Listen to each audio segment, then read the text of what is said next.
Hi മക്കളെ, നമസ്കാരം. നമ്മുടെ പ്ലസ് ടു മലയാളത്തിനകത്ത് പരീക്ഷയ്ക്ക് വരുന്ന പാഠഭാഗ്യങ്ങൾ നമ്മുടെ ഒന്നാമത്തെ പാഠം മുതൽ വരുന്നുണ്ടെങ്കിലും ക്രിസ്മസ് പരീക്ഷയ്ക്ക് നമ്മുടെ പദത്തിൽ മുതൽ വാങ്കഡയുടെ ഹൃദയത്തുടിപ്പുകൾ വരെയാണ് സിലബസ് പ്രകാരം കാണിക്കുന്നത്. എന്നാൽ ഏകദേശം ഒരു 20 മാർക്ക് അല്ലെങ്കിൽ 15 മാർക്കിൻ്റെ അടുത്ത് നമ്മുടെ ഓണപ്പരീക്ഷയ്ക്കുള്ള ഭാഗത്തുനിന്ന് എന്ത് ചെയ്യണം മക്കൾ ചോദ്യത്തിന് പ്രതീക്ഷിച്ചോളണം. ആ ഒബ്ജക്റ്റീവ് ടൈപ്പിലോ 2 മാർക്കിലോ 4 മാർക്കിലോ എന്ത് ചെയ്യും ആ ചോദ്യങ്ങൾ കടന്നു വരാം. അതുകൊണ്ട് ആ ഭാഗം പൂർണ്ണമായിട്ട് നമുക്ക് എന്ത് ചെയ്യാൻ കഴിയില്ല, ഒഴിവാക്കാൻ കഴിയില്ല. ആ ഭാഗത്തെക്കുറിച്ചുള്ള വീഡിയോ നമ്മൾ മുൻ ക്ലാസ്സുകളിൽ എടുത്തിട്ടുണ്ട്. അതൊന്നും എന്ത് ചെയ്യുക, നിങ്ങൾ പരിശോധിച്ചോളുക. അതോടൊപ്പം ക്രിസ്മസ് പരീക്ഷയ്ക്ക് ചോദിക്കാൻ സാധ്യതയുള്ള, ക്രിസ്മസിൻ്റെ സിലബസിനകത്തു നിന്ന് ചോദിക്കാൻ സാധ്യതയുള്ള പ്രധാനപ്പെട്ട സാധ്യതയുള്ള ചോദ്യങ്ങളാണ് ഇപ്പം ഈ വീഡിയോയിൽ നമ്മൾ എന്ത് ചെയ്യുന്നത് പരിചയപ്പെടുന്നത്. നോക്കുക, മനുഷ്യൻ നിർമ്മിച്ച അതിർവരമ്പുകളെ കല മായ്ച്ചു കളയുന്നു. കലാമണ്ഡലം ഹൈദരാലിയുടെ ജീവിതാനുഭവങ്ങളെ ആസ്പദമാക്കി ഈ പ്രസ്താവനയുടെ സാധുത പരിശോധിക്കുക. മനുഷ്യൻ നിർമ്മിച്ച അതിർവരമ്പുകൾ ജാതിയുടെയും മതത്തിൻ്റെയും വർഗത്തിൻ്റെയും വർണ്ണത്തിൻ്റെയും വംശത്തിൻ്റെയും അതിർവരമ്പുകൾ. ഇതിനകത്തുള്ള ഏതെങ്കിലും അതിർവരമ്പ് നമ്മുടെ പാഠഭാഗത്ത് പരാമർശിക്കുന്നുണ്ടോ? അതിനെ എങ്ങനെയാണ് ഹൈദരാലി അതിജീവിക്കുന്നത് എന്ന ഉത്തരം എഴുതി കഴിഞ്ഞാൽ ഈ ചോദ്യത്തിൻ്റെ ഉത്തരമായി മാറി.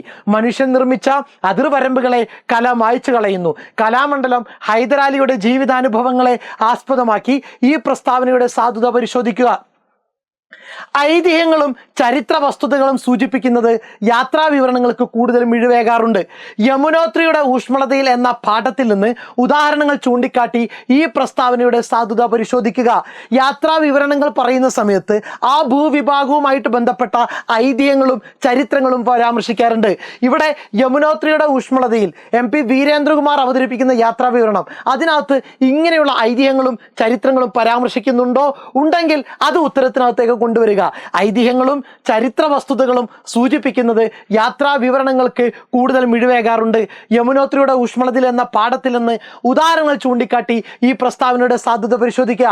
ഇവിടെ ഞാൻ ഉത്തരം പറയില്ല, ഉത്തരം 7 മണിക്കുള്ള ലൈവ് ക്ലാസ്സിനകത്തുണ്ടായിരിക്കുന്നതാണ്. ഓക്കെ, തേങ്ങ, മോഷണം എന്നീ രചനകളിലെ ഹാസ്യത്തിന്റെ വിവിധ തലങ്ങളെക്കുറിച്ച് ലഘു ഉപന്യാസം തയ്യാറാക്കുക. തേങ്ങ എന്ന പാഠഭാഗത്തിൽ അവിടെ എന്ത് ചെയ്യുന്നുണ്ട്, ഒരാസ്യം ഉത്ഭവിക്കുന്നുണ്ട്. മോഷണം എന്ന പാഠഭാഗത്തിനകത്തും ഹാസ്യമാണ് ഉദ്ദേശിക്കുന്നത്. ആ ഉദ്ദേശത്തെ അല്ലെങ്കിൽ അതിനകത്തുള്ള ഹാസ്യത്തെ കൃത്യമായിട്ട് എന്ത് ചെയ്യുക, കണ്ടെത്തി അവതരിപ്പിക്കുക എന്നുള്ളതാണ് ഈ ചോദ്യം കൊണ്ട് അർത്ഥമാക്കുന്നത്. തേങ്ങ, മോഷണം എന്നീ രചനകളിലെ ഹാസ്യത്തിന്റെ വിവിധ തലങ്ങളെക്കുറിച്ച് ലഘു ഉപന്യാസം തയ്യാറാക്കുക. ഓക്കെ, ഗൗളി ജന്മം എന്ന കഥയിലൂടെ ഗ്രേസി അവതരിപ്പിക്കുന്ന സാമൂഹിക വിമർശന തലം എന്ത്? 1 അല്ല 2 അല്ല 3 മേഖലയിൽ എന്ത് ചെയ്യുന്നുണ്ട്, കൃത്യമായിട്ട് വിമർശനങ്ങൾ വരുന്നുണ്ട്. ഒന്ന്, ഉദ്യോഗസ്ഥർക്കിടയിലുള്ള ഈഗോനെ കുറിച്ച് എന്ത് ചെയ്യുന്നുണ്ട്, അവിടെ പരാമർശിക്കുന്നുണ്ട്. സമൂഹത്തിലെ എത്ര വിദ്യാഭ്യാസം നേടിയിട്ടും നിലനിൽക്കുന്ന അന്ധവിശ്വാസങ്ങളെ കുറിച്ച് എന്ത് ചെയ്യുന്നുണ്ട്, പരാമർശിക്കുന്നുണ്ട്. ആണഹന്തയെ കുറിച്ച് എന്ത് ചെയ്യുന്നുണ്ട്, പരാമർശിക്കുന്നുണ്ട്. അത് ഡീറ്റെയിൽ ആയിട്ട് എന്ത് ചെയ്യുക, നമ്മൾ എഴുതി വെക്കുക. ഉത്തരം കിട്ടാൻ രാത്രി 7 മണിയിലെ ലൈവ് ക്ലാസ്സിലേക്ക് എന്ത് ചെയ്യുക, എത്തിച്ചേരുക. ഗൗളി ജന്മം എന്ന കഥയിലൂടെ ഗ്രേസി അവതരിപ്പിക്കുന്ന സാമൂഹിക വിമർശന തലം എന്ത്? ദെൻ നെക്സ്റ്റ്, സഞ്ചാര സാഹിത്യ കൃതികൾക്കുണ്ടാകേണ്ട സവിശേഷതകൾ എന്തെല്ലാമാണ്? അപ്പോൾ സഞ്ചാര സാഹിത്യ കൃതികൾ എങ്ങനെയായിരിക്കണം? ആ ഗുണഗണങ്ങൾ SK പൊറ്റക്കാടിൻ്റെയും MP വീരേന്ദ്രകുമാറിൻ്റെയും രചനകളിൽ എങ്ങനെയൊക്കെ നമുക്ക് കാണാം. അപ്പോൾ 2ൽ നിന്നുള്ള ഉദാഹരണങ്ങൾ വെച്ചിട്ട് വേണം നമ്മൾ എന്ത് ചെയ്യാൻ വേണ്ടിയിട്ട്, ഉത്തരം എഴുതാൻ വേണ്ടിയിട്ട്. സെറ്റല്ലേ? പുലിക്കോട്ടിൽ ഹൈദർ തൻ്റെ കൃതികളിലെ പ്രമേയത്തിൽ പുലർത്തുന്ന കേരളീയത വ്യക്തമാക്കുക. സാധാരണ മാപ്പിളപ്പാട്ട് രചയിതാക്കൾ അവരുടെ അറേബ്യൻ നാടുകളിലെയും മുസ്ലിം കഥകളും മറ്റുമാണ് മാപ്പിളപ്പാട്ടിന് വിഷയമാക്കിയതെങ്കിൽ പുലിക്കോട്ടിൽ ഹൈദർ കേരളീയതയാണ് എന്ത് ചെയ്യുന്നത്, തൻ്റെ മാപ്പിളപ്പാട്ടിന് മുഖ്യ വിഷയമായിട്ട് എടുത്തത്. ഉദാഹരണ സഹിതം അവതരിപ്പിക്കുക. സെറ്റാണല്ലോ? ഓക്കെ, നോക്കുക, പുരാണ കഥയിലെ ശീലാവതിയിൽ നിന്ന് നമ്പ്യാരുടെ ശീലാവതി എങ്ങനെയാണ് വ്യത്യസ്തയായിരിക്കുന്നത്? ശീലാവതി എന്ന് പറയുന്നൊരു കഥാപാത്രം പുരാണത്തിൽ ഭർത്താവിനെ സഹിച്ച് അനുസരിച്ച് മറുത്തൊന്നും പറയാത്ത കഥാപാത്രമാണെങ്കിൽ അതിൽ നിന്ന് വ്യത്യസ്തമായ ഒരു കഥാപാത്ര അവതരണമാണ് കുഞ്ചൻ നമ്പ്യാർ ശീലാവതിയിലൂടെ നടത്തുന്നത്.